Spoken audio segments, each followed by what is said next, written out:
cinta itu apa? Adwa muhawi qalla. Sedikit tetapi istiqomah. Ini yang pertama. Yang kedua, saya tahu Pak bagaimana kemuliaan majelis ilmu. Saya kaji bagaimana keutamaan di majelis ilmu ini. Saya punya buku namanya Al-Mi'atul Yasirah fi Ahaditsil Qasirah. Saya tulis itu waktu 2019. Saya juga membahas tentang keutamaan-keutamaan ilmu itu.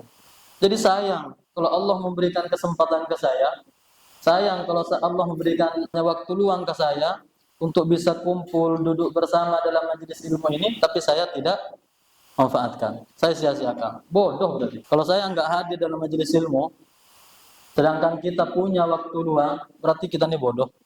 Benar, Pak. Apa coba? Kita enggak perlu khusyuk, benar tidak? Kalau sholat bisa benar-benar diterima oleh Allah itu kan dua syaratnya. Ada syurutul batin, syurutul qabul. Syarat untuk diterimanya sholat itu ada khusyuk, benar-benar lillahi ta'ala. Nah kita belum sampai ke situ. Sholat kita tuh ya gini-gini aja. Terus kalau tidak kita tunjang dengan amal-amal seperti ini, pantas enggak kita nih masuk surga gitu. Kita bilangnya semoga dapat syafaat, diakui umatnya, tapi kita lalai masalah kayak gini. Bodoh kalau menurut saya, Pak. Nah, jadi yang saya minta bapak-bapak, ibu-ibu, istiqomah yuk. Istiqomah. Kita tahu Pak, dosa kita banyak, benar tidak? Banyak dosa kita Pak. Kalau kita nggak hapus sedikit demi sedikit dengan duduk seperti ini, gimana coba? Benar tidak? Ngerti kita Pak. Kalau sampean ada kitab namanya Duratun Nasih, itu bahas tentang masalah neraka. Ngeri kita, nggak kuat kita Pak. Nggak mampu kita untuk berada di neraka. Nggak usah terlalu lama, satu hari itu nggak mungkin mampu. Apalagi satu hari, kita taruh aja menghidupin korek api, taruh aja tangan kita. Mampu nggak 1 menit kira-kira? Gimana nanti di neraka? Jadi orang-orang yang nggak hadir di majelis taklim itu karena nggak tahu bagaimana keutamaan majelis taklim. Bukan karena mereka nggak mau, enggak. Tapi karena mereka nggak paham bagaimana keutamaan di majelis taklim. Makanya saya tuh bersyukur sekali. Allah masih berikan saya kesempatan untuk bisa hadir seperti ini. Ini sudah nikmat luar biasa ke saya. Allah berikan kesibukan saya di dalam ilmu. Ini nikmat luar biasa bagi saya. Makanya saya nggak mau nyanyiain kesempatan yang seperti ini. Takutnya Allah cabut. Takutnya Allah cabut. Kecuali memang saya, kayak kemarin saya ada undangan, itu maghrib belum nyampe. Jadi mau tak mau harus izin Ustaz Qasim. Nah, saya WA beliau untuk izin. Jadi selama saya masih bisa untuk mengejar ke sini, saya kejar Pak. Makanya ayo ajak Pak orang-orang yang belum bisa ikut, mungkin karena ada mungkin yang nggak tahu, diajak. Bukan tentang siapa yang memberikan materi, enggak. Bukan tentang siapa yang mengajar, enggak. Tapi tentang keutamaan ini biar semuanya dapat. Kalau dilihat dari segi ilmu, saya masih jauh Pak. Tidak ada apa-apanya. Nah, tetapi yang saya lihat ini keutamaan perkumpulan ini. Majelis ilmu ini luar biasa keutamaannya Pak. Nah, keutamaan majelis ilmu ini luar biasa. Makanya Rasulullah itu ngasih julukan dengan Riyadul Jannah kan? Raudhatul Jannah, taman surga. Ini majelis ilmu. Nanti ada ustadz-ustadz siapa yang bisa ngasih materi, ngasih kajian seperti ini. Hadiri Pak. Ada umpama orang sini yang udah untuk suruh ngajar. Saya Pak, bulan Maulid kemarin, itu banyak masjid yang nggak ngundang saya untuk hadir ya. Tapi saya tahu, saya hadir. Dengerin pengajiannya. Pas mau udah kiainya itu udah mau ceramah, saya hadir. Saya tahu ada masjid yang ada pengajian, saya bisa hadir, saya hadir. Saya nggak nunggu diundang. Saya hadir, Pak. Kenapa? Bukan tentang masalah apanya, tapi yang saya pikirkan tuh kemuliaan dari majelis itu. Saya nggak pernah lihat, yang ceramah ini saya diundang atau tidak. Enggak. Saya pokoknya makanya kaget banyak masjid-masjid yang kaget. Saya nggak lihat itu, Pak. Yang saya lihat itu kalau udah ada pengajian, saya bisa hadir, saya hadir. Saya dengerin terus. Karena saya juga masih fakir ilmu, Pak. Nah, saya terus nambah. Kita minta ke Allah, semoga kita terus diberikan keistiqomahan, terus cinta dengan majelis-majelis ilmu, bisa hadir di majelis-majelis ilmu seperti ini, nikmat luar biasa. Bismillahirrahmanirrahim. Babu mashir ra'si kullihi liqaulihi ta'ala wamsahu bi ru'usikum. Wa qala Ibnu al-Musayyab al-mar'atu bi manzilati ar-rajuli tamsahu ala ra'siha. Wa su'ila Malik ayujzi'u ayyam sahabat ar-ra'si fahtajja bi hadithi Abdullah bin Zaid. Ini pembahasan kita tetap masalah masih masuk dalam babul wudu. Cuman kitab ini meskipun babul wudu, pembahasannya kemana-mana Pak. Kayak kemarin berwudu, tapi yang dibahas bagaimana para sahabat mengambil tabarruk dari rambut Rasulullah sallallahu alaihi wasallam. Nah, sekarang pembahasan kita tentang masalah mengusap kepala ketika berwudu. Jadi caranya, Pak, mengusap kepala ini kan yang kita tahu dari dulu kan kalau waktu wudu ketika mengusap kepala yang penting basah kan? Yang penting ada rambut ataupun kepala kita yang nggak punya rambut, umpama kepalanya basah, udah selesai, cukup. Itu hanya pendapat daripada Imam Syafi'i. Jadi kalau mazhab kita ini Pak kan mayoritas orang-orang Indonesia ini pakai mazhab Imam Syafi'i. Jadi kalau Imam Syafi'i itu yang penting diusap kepalanya, baik itu kepalanya ataupun sesuatu yang ada di kepala, yakni rambutnya, cukup. Jadi kalau seandainya nih Pak, ini kan masih kepala nih, di belakang ini masih kepala. Seandainya di sini umpama ada luka, nggak bisa kita usap pakai air, udah usap di belakang. Ataupun yang satu rambut pun yang diusap selesai. Nah, cuman di Al-Qur'an itu dalilnya adalah wamsahu biru'usikum. Usaplah kepala kalian. Nah, ini banyak pendapat-pendapat daripada para ulama. Salah satunya punya pendapat itu adalah Imam Malik. Nah, Imam Malik bin Anas pernah ditanya tentang masalah mengusap rambut. Ada orang nanya kepada Imam Malik gini. Ayu juz'u ayam sahabat ar-ra'si, apakah boleh cukup mengusap kepala itu hanya separuh? Jadi hanya diusap gini, apakah cukup? Maka Imam Malik itu fahtajjah bi hadits Abdullah bin Zaid. Imam Malik itu mempunyai satu hujjah yang diceritakan, hadis yang diceritakan oleh Sayyidina Abdullah bin Zaid. Nah, Imam Malik itu mewajibkan untuk seluruh Pak, seluruh kepala. Makanya yang sunnah di Imam Syafi'i itu adalah mengusap seluruh kepala. Nah, makanya yang sunnah itu kalau mengusap kepala Pak ketika wudu, itu caranya gini. Ya mohon maaf. Gini. Jadi caranya kalau mengusap kepala yang sunnah, yang sempurna gini. Taruh ininya di sini. Taruh gini Pak. Gini kan. Ini yang sunnah Pak.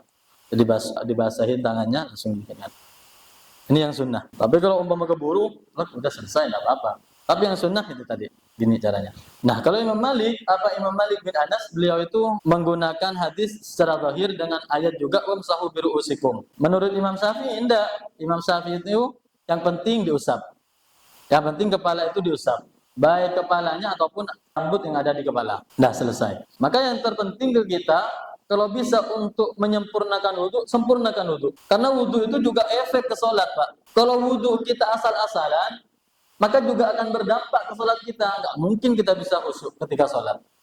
Makanya banyak ulama itu memberikan contoh ketika wudu itu usahakan ketika kita istinsyar ataupun kumur-kumur atau membasuh tangan, itu kita usahakan baca doanya.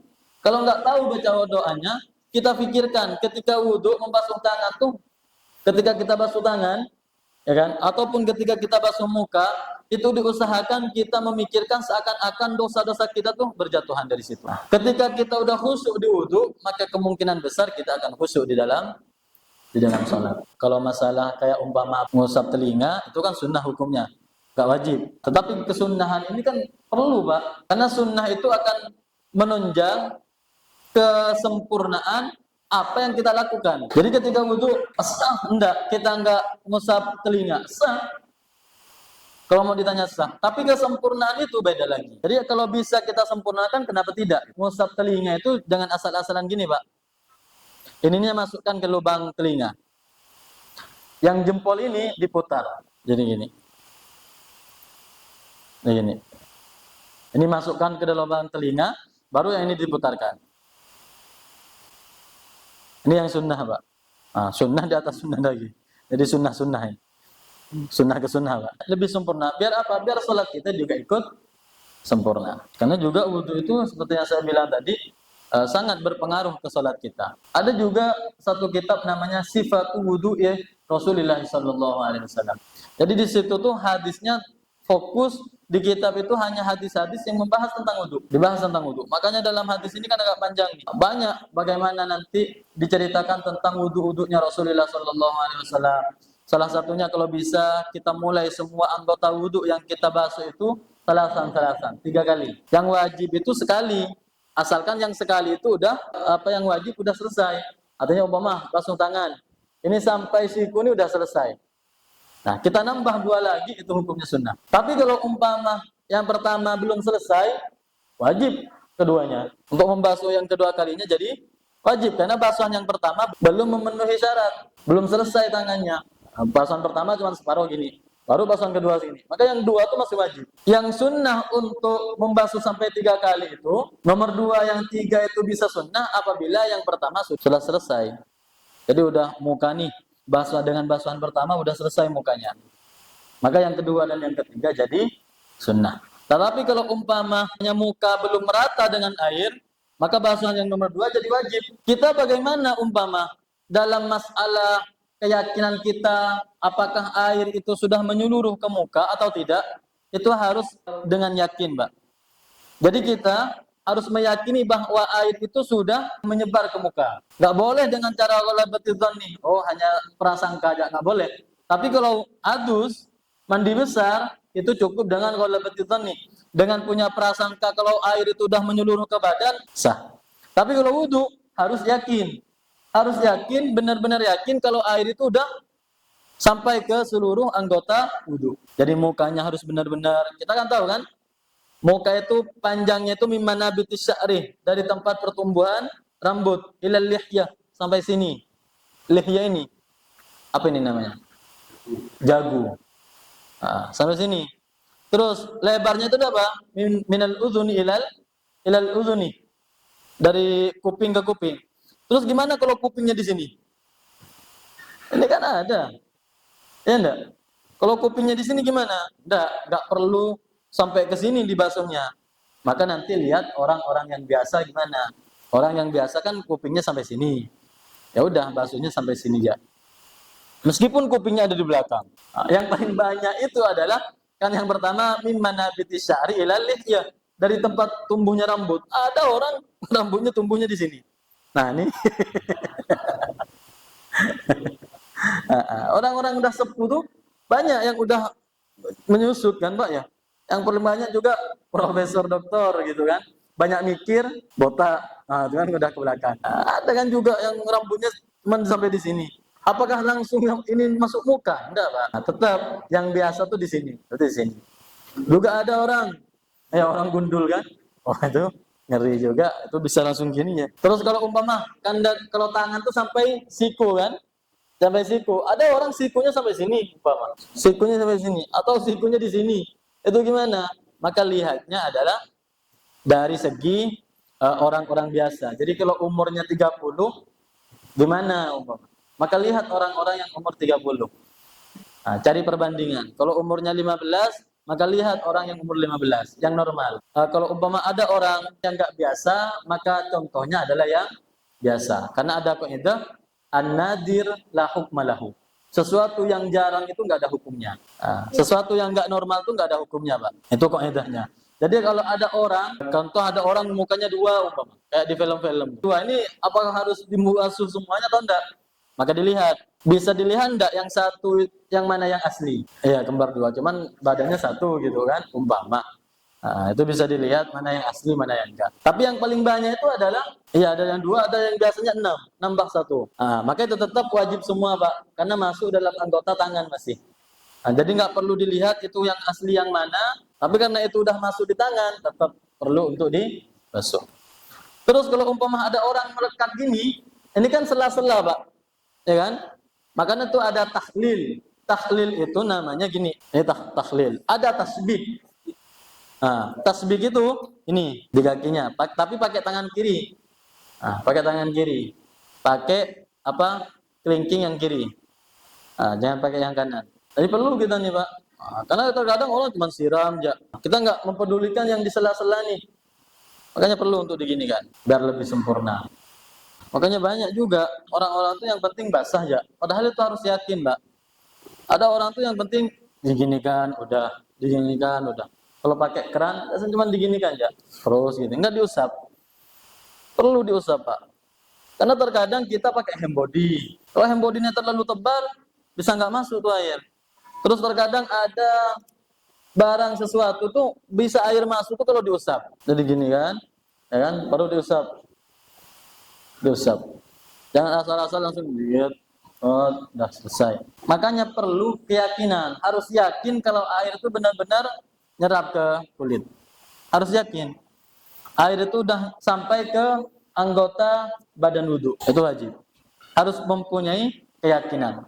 Beda kalau umpama kalau mandi besar itu cukup dengan ghalabatul dzanni. Hanya mempunyai prasangka yang kuat sudah selesai. Makanya kita langsung buat program namanya praktek wudhu. Jadi kita masuk ke komplek-komplek, ke kampung-kampung yang mau di masjidnya diajarkan praktek wudhu, kita masuk. Kita bawa tim. Ada santri yang perempuan tuh 3, yang bisa, yang laki-laki 2, biar langsung dipraktekkan langsung. Karena kan nggak bisa Pak kalau cuma teori. Kalau cuma dikasih tahu gini, ini tanpa praktek sulit. Tapi kalau langsung praktek, oh gitu. Langsung lihat itu biasanya mereka langsung paham. Makanya kita perlu, apalagi banyak orang yang sepuh-sepuh tuh asal-asalan. Juga masalah niat itu perlu. Makanya kita adakan praktekan itu langsung biar mereka lebih sempurna. Wasbil wudu alal makarih. Itu yang paling penting juga. Menyempurnakan wudu di waktu-waktu yang paling kita benci. Contoh di subuh. Waktu subuh itu kan waktu paling dingin kan.